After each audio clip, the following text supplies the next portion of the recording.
Vamos a empezar en lo que es la unidad 2, la segunda parte. Arrancamos con el capítulo 6. Luego, como hice el capítulo anterior, lo más destacado para no hacerlo muy extenso. El capítulo 6 es el que nombra que va a haber un cambio en la visión del hombre. A ver, siempre el interés de la filosofía era encontrar la cuestión del orden, algo que le dé orden a la naturaleza. Esto ya lo habíamos explicado en el video anterior. Ahora bien, para los griegos decíamos que tenía que ver con el tema del cosmos y que esta visión fue cambiando en el cristianismo, que ese orden lo daba Dios. Volviendo a retomar esa idea, va a haber un cambio muy fuerte que es el que va a dar origen a la modernidad, que es cuando se descubre el descubrimiento primero por parte de Copérnico y después lo termina demostrando Galileo Galilei, que tiene que ver con el centro de gravedad. Es decir, en este mundo perfecto, como lo pintaba el cristianismo, donde Dios como principal creador usa al hombre como su criatura más perfecta, era obvio que el centro del universo tenía que ser el planeta Tierra. Cuando Galileo y Copérnico demuestran que esto no es así, hay un cambio fundamental en la filosofía, porque si la creencia era que el centro, la criatura más importante iba a ser el hombre, era obvio que el planeta Tierra tenía que ser el planeta principal. Cuando se descubre esta cuestión, se tira a la basura esta teoría, se demuestra que el hombre no es, mejor dicho, el planeta Tierra no pasa a ser el lugar más importante, porque hay un cambio de visión, pasamos de la teoría geocéntrica, donde la Tierra era el centro, a una heliocéntrica, donde el centro va a ser el Sol.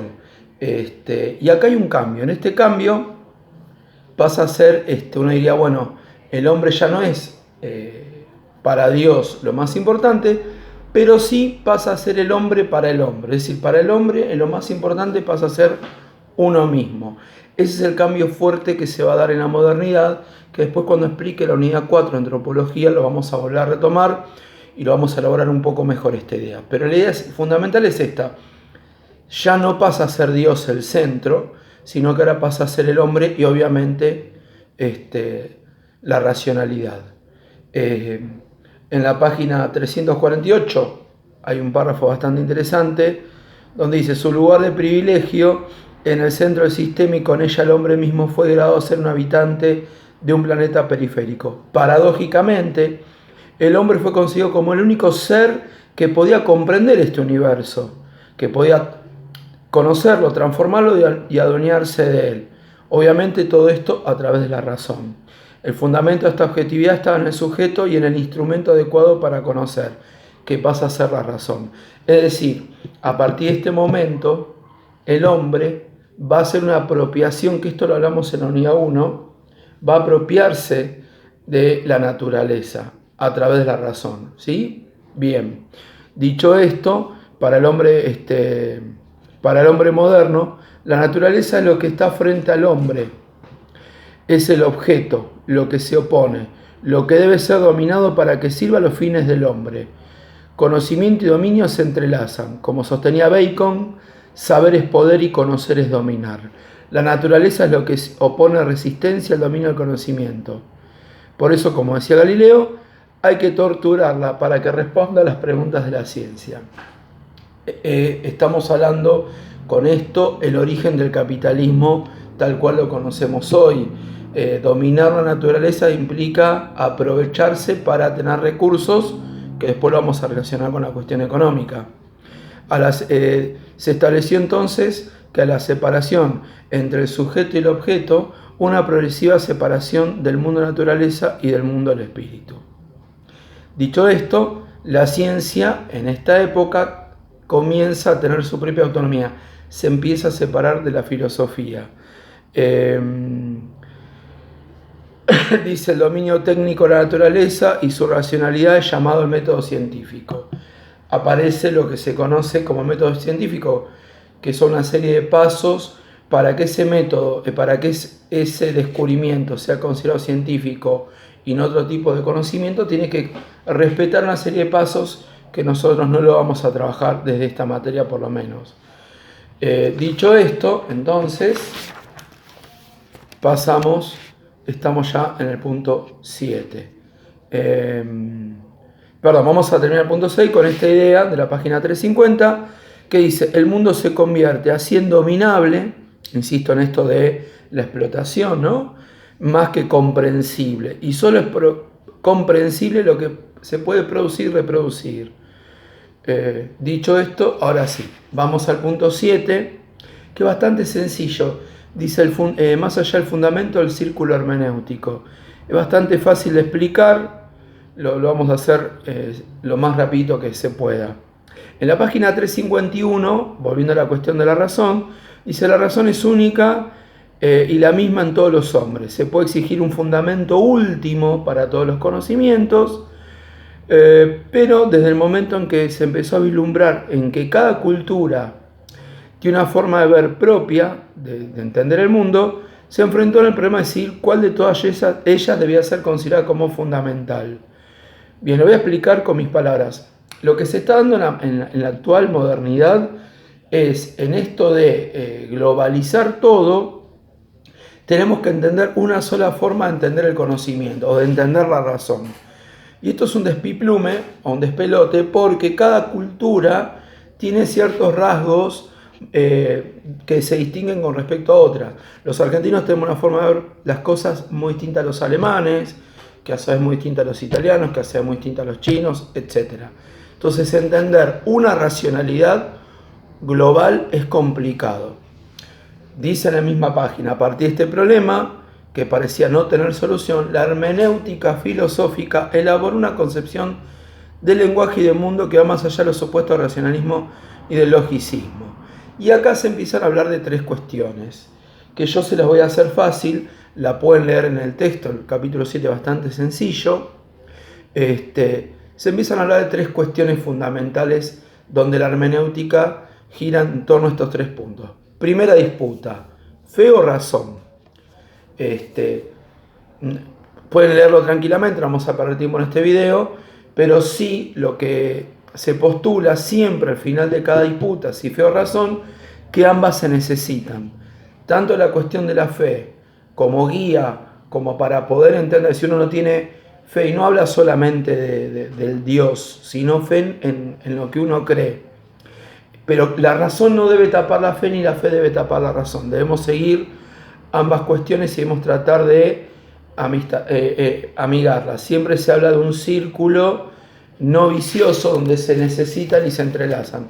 La disputa fundamental en los que nos gustan las sociales como a mí tiene que ver si práctica teoría, y acá volvemos a lo mismo. No se puede elaborar una teoría sin práctica y no se puede hacer una buena práctica sin teoría, es decir, que se necesitan de ambas para poder retroalimentarse. Y la tercera disputa, texto y contexto. Lo voy a explicar un poquito porque por ahí acá se hacen un poco de lío. Cuando hacemos referencia a texto y contexto, tenemos que entender que cuando uno escribe un libro, sea de ciencia ficción o de lo que sea, está escribiendo teniendo en cuenta su vida, lo que les toca en ese momento vivir. Lo voy a poner en práctica cuando hablé de la unidad 3 y hablé de Hobbes, de Locke y de Rousseau. Cada uno de estos tres autores va a estar muy influenciado en lo que está viviendo en ese momento. Entonces, cuando escriba, la influencia de lo que les toca vivir, ese contexto, les va a servir. A su vez, el texto influye sobre el contexto. Es decir, si yo leo un texto y se los cuento a ustedes, les va a modificar su contexto, su forma de ver la realidad que les toca en ese momento. Entonces, acá vuelta a lo mismo. Para finalizar este capítulo, les voy a leer el final de la página 352, que es cortito. Dice, no estamos hablando de un círculo vicioso, sino un círculo que se constituye a sí mismo. En todos los ejemplos puede verse una misma estructura circular que es constitutiva, o sea, de retroalimentación. Habla de círculo porque si nosotros ponemos, por ejemplo, no sé, fe y razón, es un círculo que se retroalimentan. De aquí se deriva que no sea posible alcanzar un fundamento último definitivo en ningún saber o ciencia. No se trata de un círculo vicioso porque no es posible la fundamentación última como si lo sería en el razonamiento falaz. Bien, terminamos entonces el punto 7, nos queda el 8 y el 9 que van de la mano.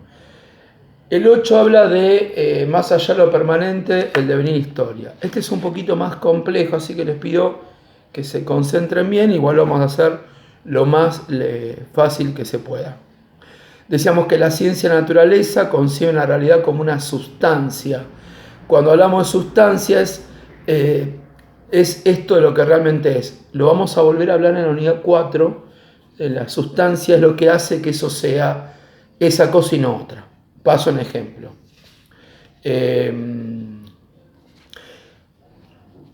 Cuando hablamos de cuál es la sustancia de que la mesa sea una mesa, tiene que ver con la utilidad, la esencia, vamos a hablar. Sustancias se utilizan en esta unidad, nosotros en la 4 lo vamos a reemplazar por la esencia. ¿Qué es lo que hace que la mesa sea mesa? La utilidad, esa es la esencia. Bien, en este caso, uno diría que lo que hace la ciencia que sea tal tiene que ver con esa sustancia, esa esencia, ¿no? Esa esencia, dice el texto, puede tener distintos accidentes. Entonces, cuando vos estudiás la sustancia de esta hoja, por ejemplo, diríamos que tiene que ver con las cantidades, con las cualidades, el tamaño, el formato, el color, etc. Bien.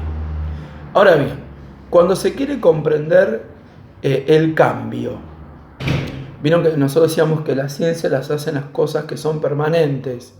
Bien, va a haber una serie de autores, Marx y Hegel, que dicen que en realidad no, también no solo es importante el cambio, sino que el cambio es fundamental para entender algunas cuestiones como por ejemplo la historia.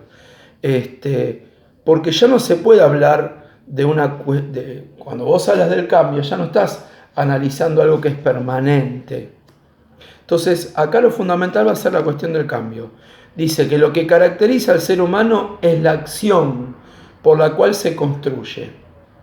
¿Sí? Estos dos autores, Marx y Hegel, ambos alemanes, dicen que lo que nos hace humanos es la acción más que todo la cuestión de la esencia y todo esto.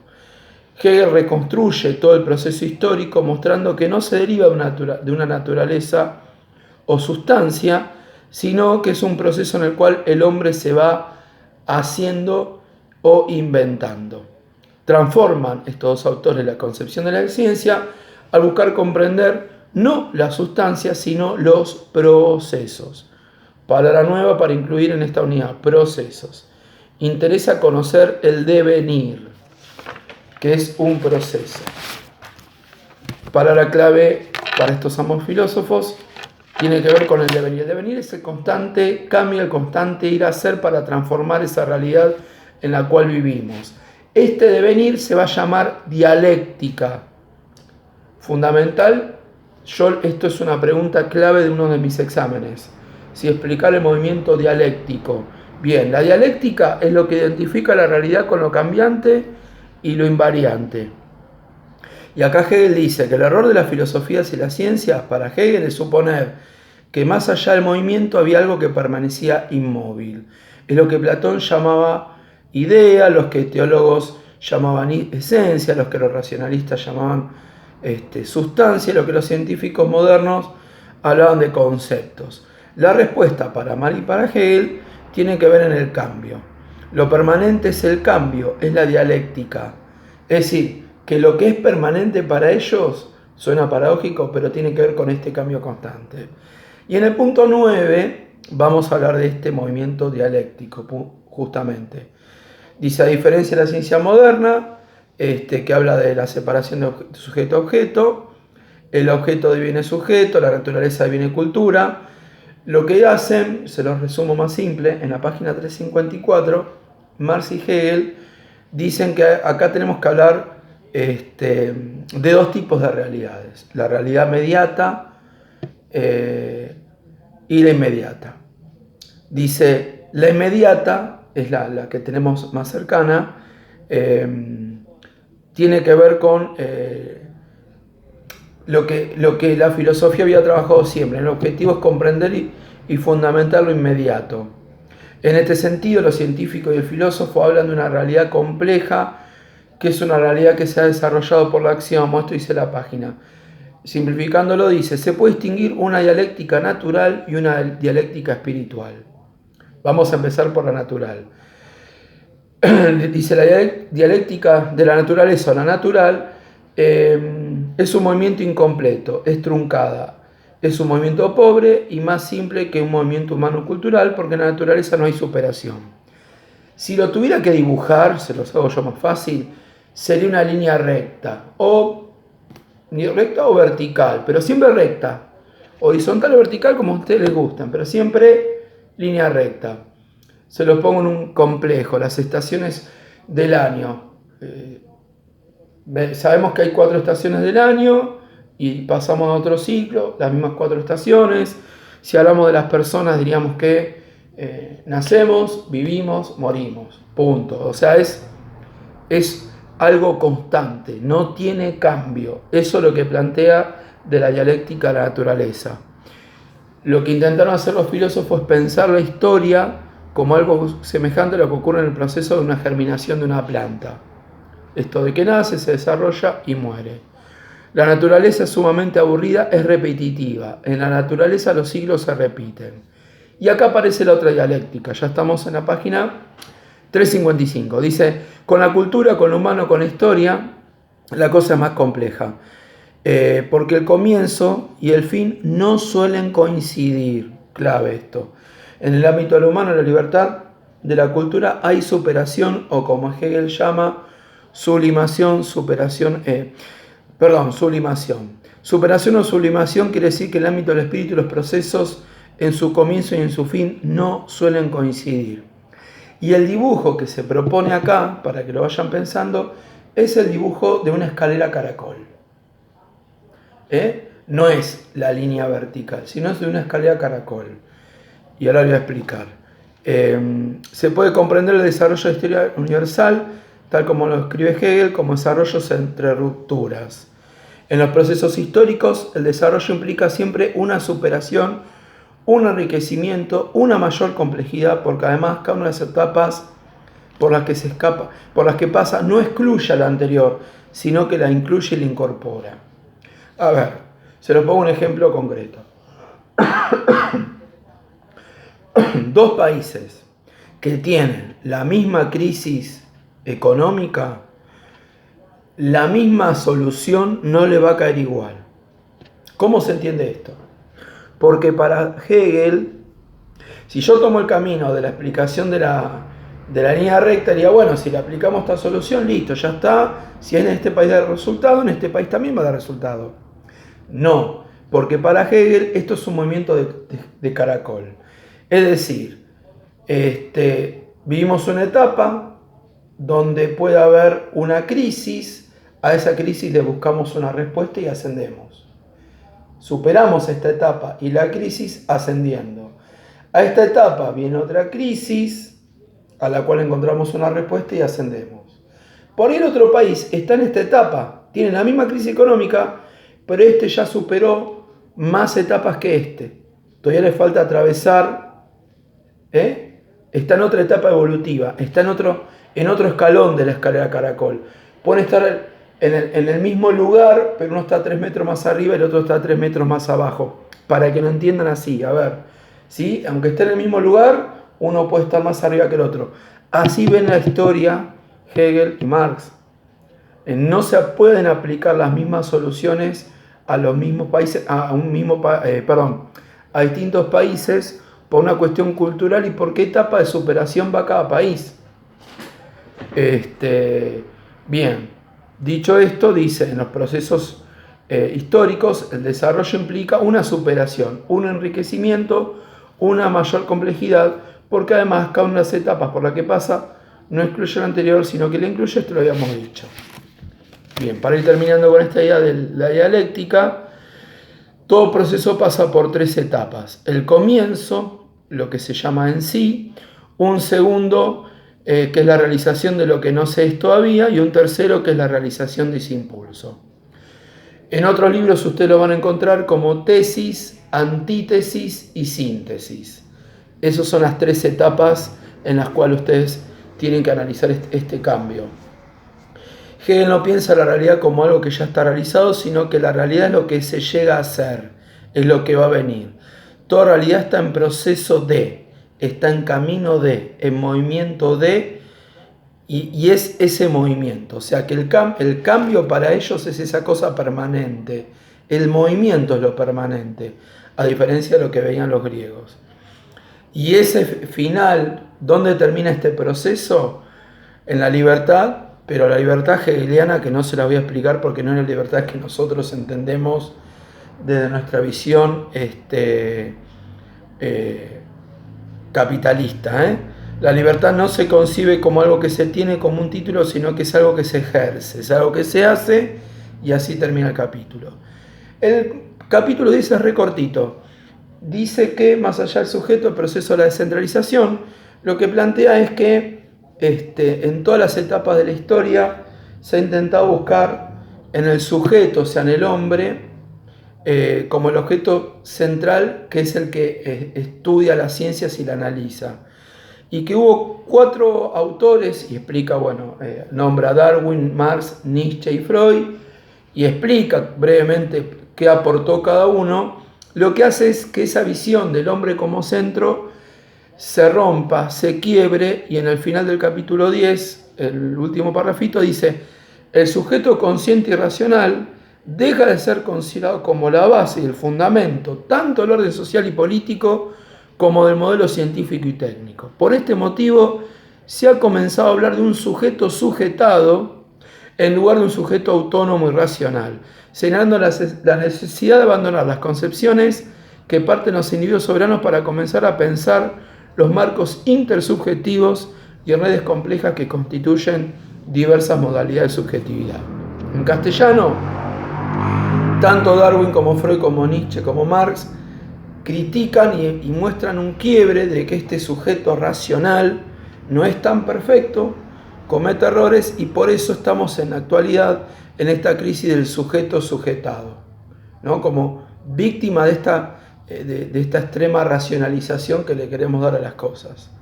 Con esto damos fin entonces a la segunda parte de la unidad 2.